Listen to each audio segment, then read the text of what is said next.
Rasulullah, ya Habiballah,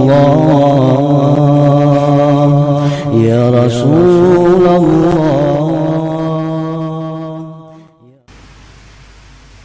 Jadi ini i'tikad misalnya, i'tikad.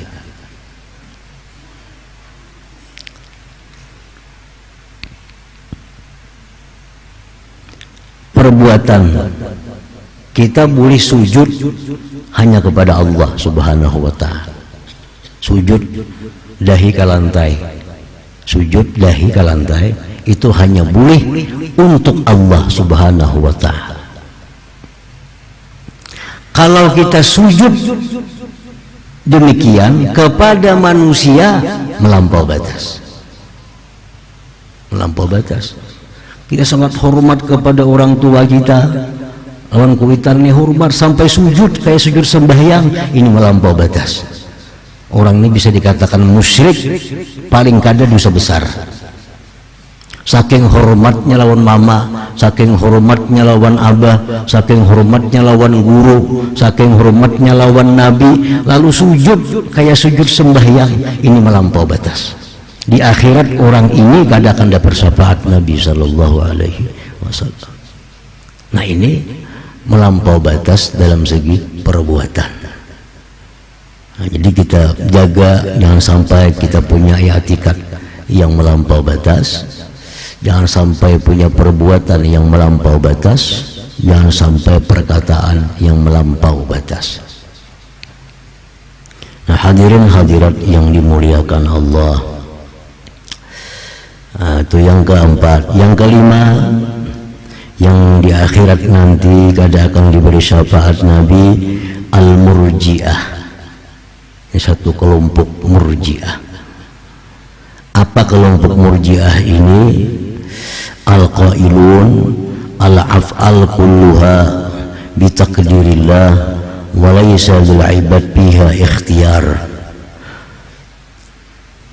Semuaan perbuatan hamba itu ujarnya adalah perbuatan Allah, dan hamba tidak ada punya ikhtiar.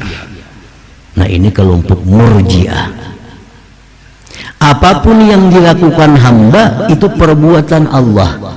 Si hamba tidak ada punya ikhtiar, tidak ada punya pilihan.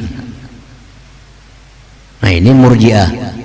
Kalau kita ahlu sunnah wal jamaah, seluruh perbuatan hamba itu ada perbuatan Allah, namun hamba ada mempunyai ikhtiar. Nah ini sih, ini hamba. Ini ahlu sunnah wal jamaah. Kalau murji'ah kada, hamba sedikit pun kada punya apa-apa. Jadi kayak banang digantung kemana angin bertiup, kada punya ikhtiar apa-apa. Nah itu murji'ah. Ini di akhirat kada akan dapat syafaat Nabi. Apalagi yang ketujuh, al-murji'ah. Yang keenam, al-murji'ah, al-qadariyah. Al-qadariyah ini kelompok juga, mazhab juga, yang mereka mengatakan makhluk Allah ini bisa menciptakan sesuatu dengan kemampuan mereka sendiri, terlepas daripada Allah Subhanahu wa ta'ala. Nah ini qadariyah. Hamba bisa menciptakan sesuatu dengan kuasa si hamba tanpa ada sangkut paut lagi dengan Allah Subhanahu wa ta'ala. Ini qadariyah. Rasulullah bersabda, simpani min ummati la tanaluhum syafaati yaumal qiyamah. Dua kelompok dari umatku yang tidak dapat syafaatku hari kiamat, al-murji'ah wal qadariyah. Golongan murji'ah dan golongan qadariyah. Ada 7 macam, 6 macam sudah.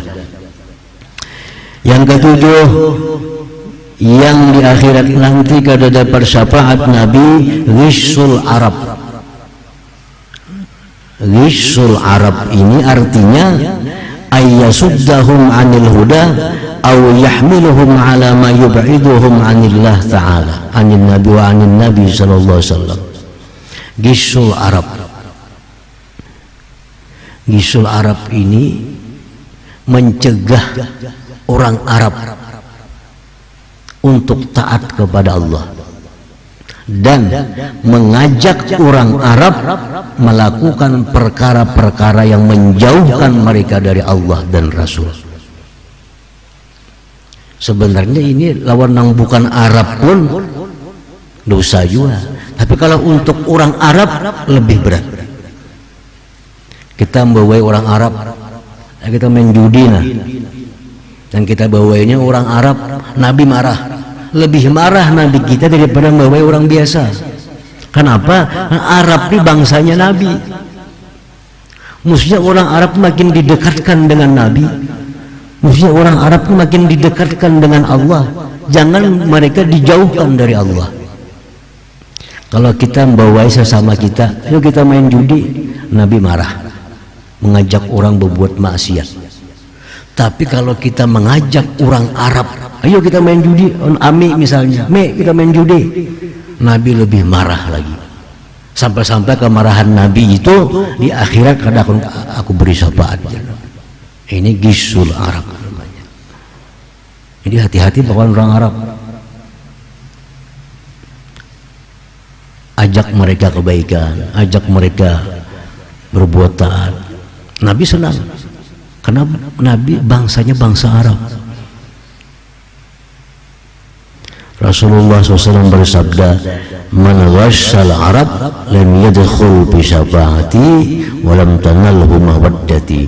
Ujar Nabi, barang siapa mengajak orang Arab maksiat, barang siapa mengajak orang Arab untuk perkara yang menjauhkan dia dari Allah, dia kadang akan masuk dalam syafaatku dan kadang akan masuk dalam cintaku. Jadi kita mesti dengan orang Arab ini hati-hati, jangan hendak membawa yang kada kakaruan, karena ini orang bangsa Nabi. Nabi sangat marah kalau orang sebangsa beliau kita ajak untuk maksiat kepada Allah Subhanahu wa Ta'ala. Nah, jadi dalam sini disebutkan ada 7 golongan ini yang di akhirat Nabi kita berlepas, kada akan memberi pertolongan, kada akan memberi syafaat kepada kita. Maka kalau sudah orang itu dilepas oleh Nabi, Nabi kita kada beri syafaat, sulit untuk selamat. Karena seapapun baiknya amal ibadah kita, banyaknya amal ibadah kita, sulit untuk masuk surga tanpa syafaat daripada Nabi Sallallahu Alaihi Wasallam. Kalau sudah kada banyak beramal, kada dapat syafaat pulang, habis sudah, habis. Nah, hadirin hadirat yang dimuliakan Allah. Nah, oleh karena itu kita jaga diri kita, keluarga kita, anak bini kita jangan sampai masuk dalam golongan orang-orang yang tertegah dapat syafaat Nabi Sallallahu Alaihi Wasallam. Kemudian Nabi kita juga mengarahkan kepada kita untuk melakukan perkara-perkara yang bila kita lakukan itu perkara akan dapat syafaat Nabi. Antara lain Nabi bersabda, "Man shalla alayya hina yusbi 10 wa hina yumsi 10 adrakathu syafaati." Jar Nabi, siapa bersalawat kepada aku 10 bisukan imba subuh, 10 imba asar, dia pasti akan dapat syafaatku. Jadi 10 imba sembahyang subuh, 10 imba sembahyang asar, salawat, adrakat syafaati, dia pasti dapat syafaatku. Gitu. Misalnya Allahumma sholli ala sayyidina Muhammad wa ala ali sayyidina Muhammad sekali, Allahumma sholli ala sayyidina Muhammad wa ala ali sayyidina Muhammad 2 kali. Nah 10 kali imba subuh, 10 kali imba asar, jadi amalan hari-hari sampai mati. Orang ini akan dapat syafaat Nabi Sallallahu Alaihi Wasallam. Nah, yang kedua, sabda Nabi Sallallahu Alaihi Wasallam, "Man zara qabri wajabat lahu syafaati." Ya Nabi, siapa-siapa yang ziarah ke kuburku pasti dapat syafaatku. Hanya ada satu kubur yang bila kita ziarah ke situ dapat syafaat, kubur Nabi kita.